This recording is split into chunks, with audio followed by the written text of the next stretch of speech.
नमस्कार। आज़ादी का अमृत महोत्सव, भारत के महान स्वतंत्रता सेनानियों की संक्षिप्त जीवनियाँ।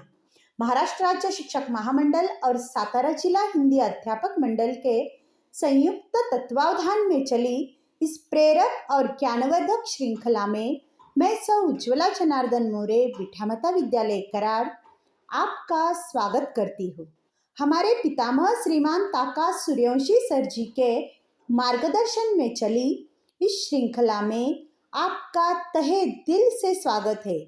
आज इसकी 69वीं कड़ी में हम बेगम हजरत महल जी के बारे में जानेंगे। कोमल है कमजोर नहीं तू, शक्ति का नाम ही नारी है। जग को जीवन देने वाली, मौत भी तुझसे हारी है। यदि सहन करने की हिम्मत रखती हूँ तो तबाह करने का हौसला भी रखती हूँ। बेगम हजरत महल भारत योद्धाओं की भूमि रही है। देश को अंग्रेजी हुकूमत से आज़ादी दिलाने के लिए पुरुष से लेकर महिला तक सभी ने अपना योगदान दिया है। 1857 के पहले स्वतंत्रता संग्राम की लड़ाई में अपनी शक्ति, युक्ति और बल से अंग्रेजी हुकूमत को नाको चने चबाने पर मजबूर कर दिया था बेगम हजरत महल ने। बेगम हजरत महल की जीवनी साहस और प्रेरणा की एक जीवित मिसाल है, जिससे यह पता चलता है कि यदि व्यक्ति के अंदर आत्मसम्मान और साहस हो तो वह बड़े से बड़े तूफान से टकरा सकता है।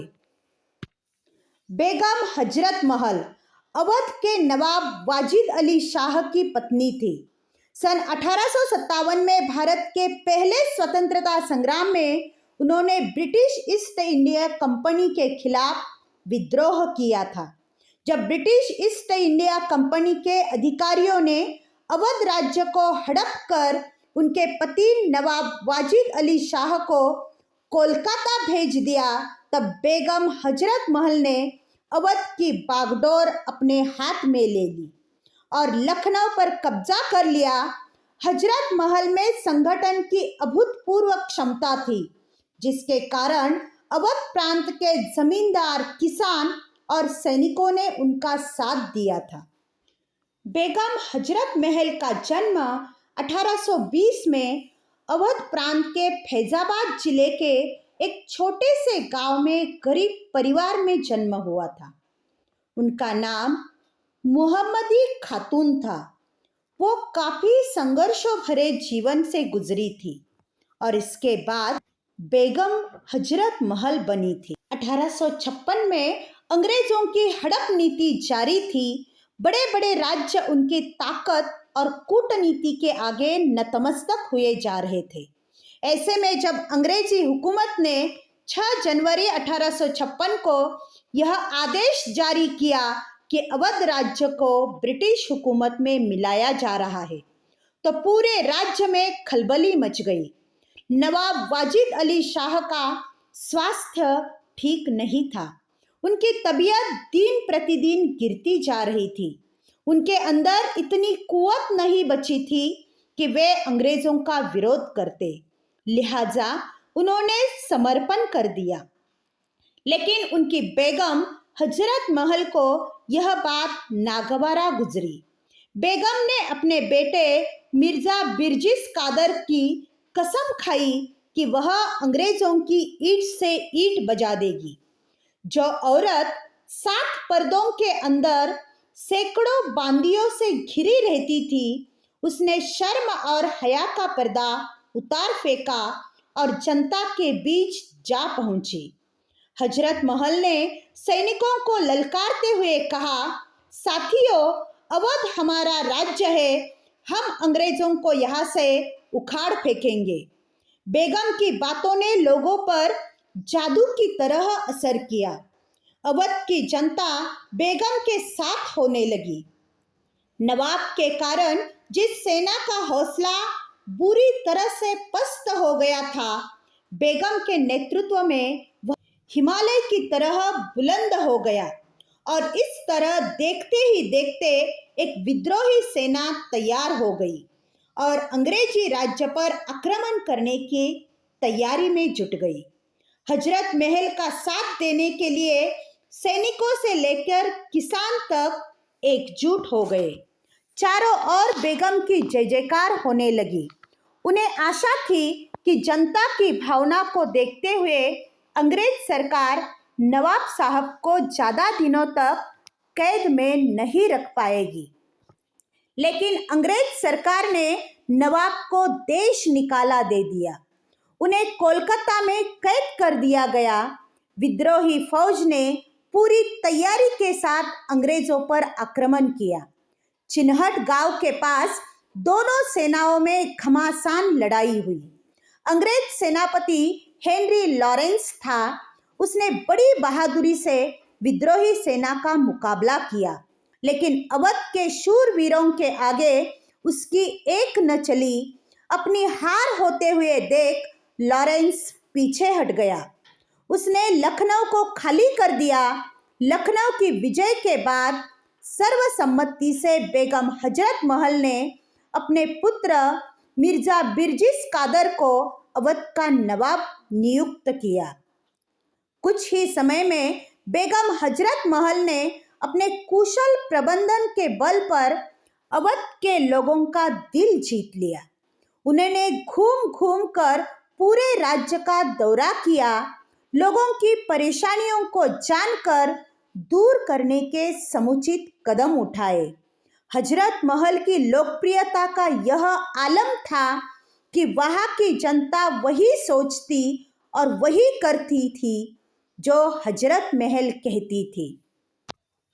लखनऊ में हुए इस विद्रोह में साहसी बेगम हजरत महल ने अवध प्रांत के गोंडा, फैजाबाद, सलोन, सुल्तानपुर, सीतापुर, बहराइच आदि क्षेत्रों को कब्जे में ले लिया। इस लड़ाई में कई राजाओं ने उनका साथ दिया। इसमें नाना साहब पेशवा, राजा जयपाल, राजा मानसिंह तथा तात्या टोपे भी उनके साथ थे। बेगम हजरत महल ने सभी हिंदू मुस्लिम राजाओं ने मिलकर उस वक्त अंग्रेजों का मुकाबला किया था और उन्हें पराजित किया था। बेगम हजरत महल ने सबसे पहले अंग्रेजों पर मुस्लिम और हिंदुओं के धर्म में फूट और नफरत पैदा करने का आरोप लगाया था। यहाँ अंग्रेज सेना चैन से नहीं बैठी थी। उन्होंने पूरी तैयारी के साथ फरवरी 1858 में अपनी बड़ी सेना, बंदूकें और तोपों के साथ हमला कर दिया। बेगम हजरत महल ने ब्रिटिश सेना का डटकर मुकाबला किया। उन्होंने हाथी पर बैठकर अपनी सेना का कुशल नेतृत्व किया था, लेकिन उनकी सेना अंग्रेजों के मुकाबले में बहुत छोटी थी। अंग्रेजों की तोपों के आगे अवध सेना के पैर उखड़ गए। अपनी सेना की हार होते देखकर हजरत महल ने चालाकी से बूंदी के किले में शरण ले ली। वहां से वे अपनी सेना को पुनः संगठित करने लगी। अंग्रेज जानते थे कि जब तक हजरत महल लोकप्रिय है तब तक वह पकड़ी नहीं जाएगी और ना ही विद्रोह समाप्त होगा। अंग्रेजों ने लालच देकर उसे यानी बेगम हजरत महल को अपने साथ मिलाने के लिए एक संधि प्रस्ताव भेजा, जिसमें लिखा था आपके सारे गुनाह माफ करके आपको पेंशन दी जाएगी और बेटे की पढ़ाई लिखाई का बंदोबस्त करेंगे। लेकिन उस खुददार औरत ने अंग्रेजों के सामने झुकने से इनकार कर दिया। उन्होंने संधि के जवाब में कहलाया, मैं हंसते हंसते कुर्बान हो जाऊंगी लेकिन अंग्रेजों से भीख नहीं लूंगी। यह सुनकर ब्रिटिश अधिकारी तिलमिला उठा। उसने भारी सेना के साथ बूंदी के किले पर हमला किया। बेगम हजरत महल ने बड़ी बहादुरी से उसका मुकाबला किया, लेकिन गद्दारी की वजह से उनके कुछ विश्वस्त जागीर के लालच में अंग्रेजों से जा मिले। हजरत महल की सेना अंग्रेजों के मुकाबले में वैसे ही छोटी थी, लेकिन उनके सैनिकों ने बड़ी बहादुरी से ब्रिटिश सेना का मुकाबला किया।